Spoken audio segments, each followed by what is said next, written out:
Hi hello నమస్తే. This is Suvarna. Welcome to Suman TV. So ఈ మధ్య కాలంలో అందరికీ బి12 డెఫిషియన్సీ, డీకి సంబంధించిన డెఫిషియన్సీ మనం చూస్తూ ఉన్నాం. ప్రతి ఒక్కరిలో కూడా ఆ డెఫిషియన్సీలు మనం చూస్తూ ఉన్నాం. అసలు ఎందుకు బి12 డెఫిషియన్సీ వస్తుంది? డి విటమిన్ తక్కువ ఉండటం వల్ల మనకి ఎలాంటి ఆరోగ్య సమస్యలు వస్తాయి? మనతో మాట్లాడడానికి ఏపీఎన్ హాస్పిటల్స్ నుంచి డాక్టర్ సుధాకర్ గారు ఉన్నారు. ఆయనతో మాట్లాడదాం. Hi sir. సో నమస్కారం. నమస్తే అండి. హ్మ్. ప్రతి ఒక్కరిలో చూస్తున్నాను సార్ రెగ్యులర్‌గా హ్మ్. నేను. అంటే కాలేజ్‌కి వెళ్ళే దగ్గర నుంచి జాబ్‌కెళ్ళే వరకు కూడా ప్రతి ఒక్కరు ఏంటంటే first of all back pain వస్తుంది, కళ్ళు తిరుగుతూ ఉన్నాయి, నీరసం అనిపిస్తుంది, ఆయాసం అనిపిస్తుంది అనగానే వెంటనే డాక్టర్ దగ్గరికెళ్ళి బ్లడ్ టెస్ట్ చేయించుకుంటున్నారు. బ్లడ్ టెస్ట్ చేయించుకోగానే ఫస్ట్ ఆఫ్ ఆల్ ఏంటంటే డి విటమిన్ లేదు అని చెప్పేస్తున్నారు.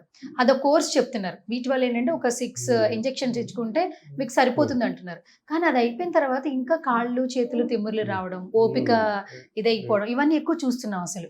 బి12 డెఫిషియన్సీ ఎందుకు వస్తుందంటారు? సో బి12 డెఫిషియన్సీ సేమ్ ఒకటి స్ట్రెస్.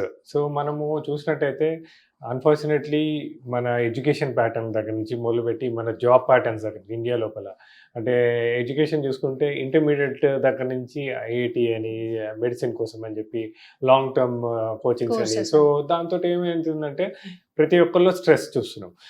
సో ఈ స్ట్రెస్ వచ్చినప్పుడు ఏమైపోతుంది అంటే ఆ స్ట్రెస్ వల్ల యాసిడ్ రిఫ్లెక్స్ రావడము, తర్వాత బెల్చింగ్ రావడము, గ్యాస్ట్రైటిస్ రావడము, ఇవన్నీ ప్రాబ్లమ్స్. సో అప్పుడు ఏమైపోతుందంటే మన స్టమక్ మ్యూకోజా లోపల అక్కడ బి12 అబ్జార్బ్ అయ్యే మ్యూకోజా అంతా డ్యామేజ్ అవుతుంది. సో ఈ స్ట్రెస్ వచ్చినప్పుడు మనం ఇంకోటి ఏం చేస్తామంటే రిఫ్లెక్స్ తగ్గించుకోవడానికి అని చెప్పేసి యాంటాసిడ్స్ వాడతాం. అంటే లైక్ ర్యాంటిడిన్ కానీ. సో ఇవన్నీ ఏం చేస్తాయంటే బి12 అబ్జార్ప్షన్ తగ్గిస్తుంటాయి. ఎప్పుడైతే మనము ఈ యాంటాసిడ్స్ కానీ అంటే యాసిడ్ రిఫ్లెక్స్ని తగ్గించడానికి చాలా టాబ్లెట్స్ వాడటం మొదలు పెడతామో అప్పుడే బి12 డెఫిషియన్సీస్ రావడం మొదలు పెడతాయి. సో ఫైనలీ ఏంటంటే బి12 డెఫిషియన్సీ చాలా కామన్గా చూస్తుంటాము.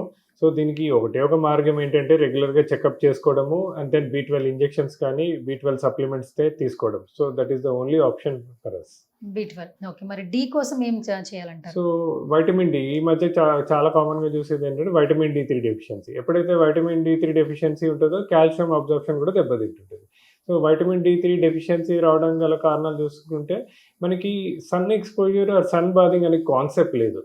So morning 6 to 7 or 8 maximum ఆ టైంలో సన్ ఎక్స్పోజర్ అయితే చాలా బాగుంటుంది. కానీ అన్ఫార్చునేట్లీ మన ఎడ్యుకేషన్ సిస్టమ్ కానీ మన జాబ్ సిస్టమ్స్ కానీ వీటన్నిటి వల్ల రైట్ ఫ్రమ్ యంగ్ ఏజ్ ఒకటి మార్నింగ్ స్కూల్స్ కానీ కాలేజ్కి వెళ్ళిపోవడము, లేకపోతే మార్నింగ్ రెడీ అయ్యి ఆఫీస్లోకి వెళ్ళటము.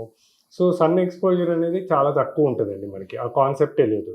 సో దాంతో వైటమిన్ డి డెఫిషియన్సీస్ రావడము, ఆ వైటమిన్ డి డెఫిషియన్సీస్ రావడం వల్ల కాల్షియం అబ్జార్ప్షన్ దెబ్బతింటము, కాల్షియం అబ్జార్ప్షన్ దెబ్బతింటం వల్ల మయాల్జియాస్ అంటే మజిల్ క్రాంప్స్ రావడము, మజిల్ పెయిన్స్ రావడము, మనం చిన్న 25-30 ఇయర్స్ వాళ్ళకి మజిల్ పెయిన్స్, మజిల్ క్రాంప్స్ చూడటము, ఇవన్నిటి కూడా కారణం చూస్తే vitamin D three deficiency.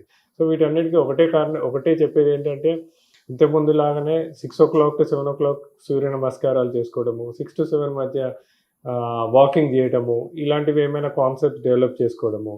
And then the next option is vitamin D supplements. ఎప్పుడైతే ఇట్లాంటి మజిల్ క్రాంప్స్, మజిల్ పెయిన్స్తో సఫర్ అవుతున్న వాళ్ళకి వైటమిన్ డి3 తక్కువ ఉందనుకోండి, వాళ్ళకి వైటమిన్ డి3 సప్లిమెంట్స్ ఇవ్వటము, దాంతోపాటు కాల్షియం సప్లిమెంట్స్ ఇవ్వటము. సో ఇట్లా ఒక మల్టీమోడల్ అప్రోచ్ ద్వారా ఇలాంటి ప్రాబ్లమ్స్ని సాల్వ్ చేసుకొని ఒక మంచి పరిష్కారం చూసుకోవాల్సి వస్తుంది. అయితే బి12 డి తర్వాత మాక్సిమం అందరికీ ఏంటంటే చేతులు తిమ్మిర్లు రావడము, కాళ్ళల్లో తిమ్మిర్లు రావడం, ఎక్కువసేపు ఒక ప్లేస్లో కూర్చున్న తర్వాత అవి చలనం ఎక్కువగా లేకుండా ఉండడం, ఇవి ఎందుకు చూస్తున్నాం? ఇది కూడా ఒక రకంగా ఐరన్ డెఫిషియన్సీ అంటారా? ఐరన్ డెఫిషియన్సీ అనే దానికంటే ఇవన్నీ మోస్ట్లీ బి12 అండ్ వైటమిన్ డి డెఫిషియన్సీ. తర్వాత ఇంకొకటి ఏంటంటే సెడెంటరీ లైఫ్ స్టైల్స్. సో ఎప్పుడైతే సెడెంటరీ లైఫ్ స్టైల్స్లో ఇప్పుడు మన బోన్కి బ్లడ్ సప్లై అనేది ఎప్పుడు బాగుంటుంది అంటే కంటిన్యూస్ మూమెంట్స్ ఉన్నప్పుడు చాలా బాగుంటుంది. సో ఒకసారి సెడెంటరీ లైఫ్ స్టైల్స్లో ఉన్నారనుకోండి, బ్లడ్ సప్లై ఒకటి తక్కువ అవడము, ఆ బ్లడ్ సప్లైస్ తక్కువ అయినప్పుడు ఆ బోన్ ఫ్రిజిడ్ కావడము, అంటే రిజిడిటీ రావడము, ఇవన్నిటి వల్ల కొద్దిగా ప్రాబ్లమ్స్ వస్తుంటాయి. ఐరన్ డెఫిషియన్సీ అనేది కూడా చూస్తుంటాం, కానీ iron deficiency more common in females చూస్తుంటాం. అదంటే జనరలీ చైల్డ్ బేరింగ్ ఏజ్, తర్వాత మెనోపాజల్ ఏజ్ లోపల ఐరన్ డెఫిషియన్సీస్ చూడము. ఈ ఐరన్ డెఫిషియన్సీస్ వల్ల కూడా లేడీస్ లోపల చాలామందికి మజిల్ క్రాంప్స్ రావడం కానీ, మజిల్ పెయిన్స్ రావడం కానీ ఇవన్నీ చూస్తూ ఉంటాం. ఓకే. అయితే మెయిన్‌గా B12 డెఫిషియన్సీ అనేది రాకుండా ఉండాలంటే తీసుకోవాల్సిన జాగ్రత్తలేంటి?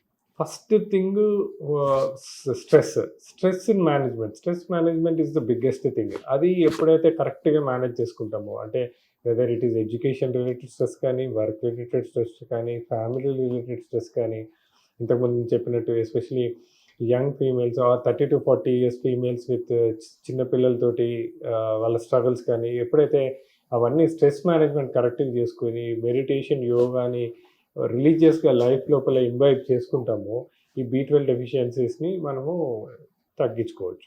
వెజిటేరియన్స్‌లో చాలా మంది కూడా B12 డెఫిషియన్సీ ఫేస్ చేస్తున్నారు డాక్టర్. మెయిన్‌గా ఏంటంటే నాన్ వెజ్ కూడా ప్రిఫర్ చేస్తుంటారు B12 ఫాస్ట్‌గా రావాలి అంటే. మరి వేగన్ వాళ్ళకి కావచ్చు, వెజిటేరియన్ పర్సన్స్‌కి మీరు ఇచ్చే సజెషన్స్ ఏంటి? వెజిటేరియన్స్, వేగన్స్‌కి ఇక only options is nowadays మనకి సప్లిమెంట్స్ ఉన్నాయి. So Supplements. లాట్ ఆఫ్ మంచి సప్లిమెంట్స్ అవైలబుల్ ఉన్నాయి మార్కెట్ లోపల. సో ఆ సప్లిమెంట్స్ టైమ్ టు టైమ్ తీసుకోవడము, and then time to time every 6 మంత్స్‌కి ఒకసారి చెక్ చేసుకొని ఏమైనా తక్కువ ఉంటే ఆ సప్లిమెంట్స్ తోటి they have to correct their B12. Okay. Done. Thank you doctor. Thank you so much. Thank you.